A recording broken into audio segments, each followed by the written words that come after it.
I think one thing that you did talk about was decentralization. I saw across all these industries here, there was a lot of talk of decentralization. There was a lot of talk as well, which I found optimistic, that there's a lot of fear about AI, but what I believe is that I've heard here that people feel that you're giving the creators and the people the control back. It's taking it away from the hands of the few. And a lot of these technologies that we're seeing here, either through AI, for creator tools, or through blockchain for ownership, for EFTs, and different things that I've seen here, where people can participate in larger things but keep the ownership. Well, yes, because we are obviously in the middle of the development of this enormous creator economy. The scope, the dimension of this phenomenon is really massive. I mean, there's billions and billions of dollars of turnaround around this industry. There is various different ramifications, but yes, everything seems geared towards promoting a creative independence of the other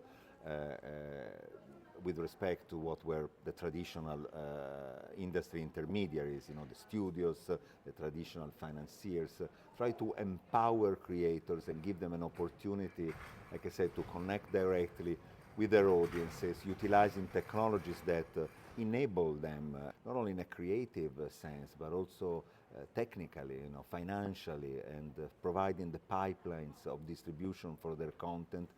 Just YouTube, just to mention one, they were previously precluded by a system, whereas if you didn't have, if we weren't part of a certain network of gatekeepers, you would never find a way to, let alone create, but disseminate the content you had created.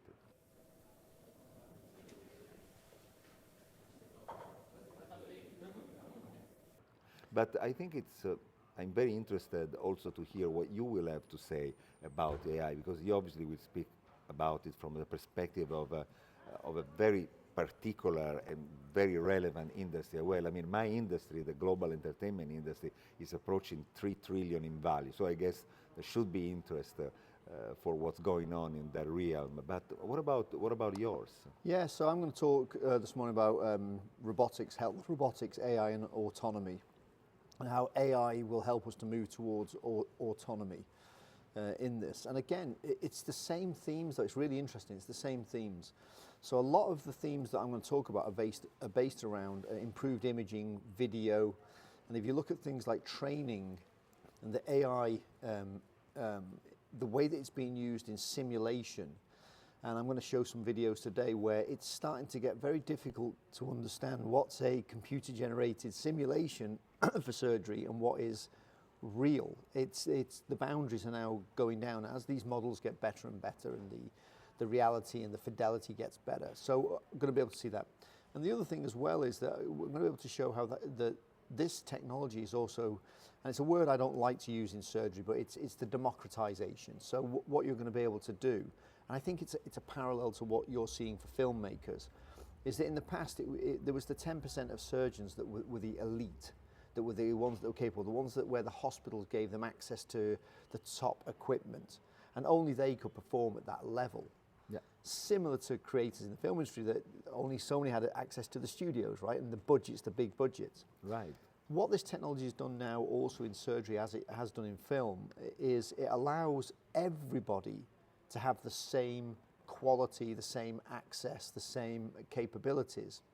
And prices are dropping in our industry as well. The price of owning a robot or doing a surgery is being allowed that more people can get it.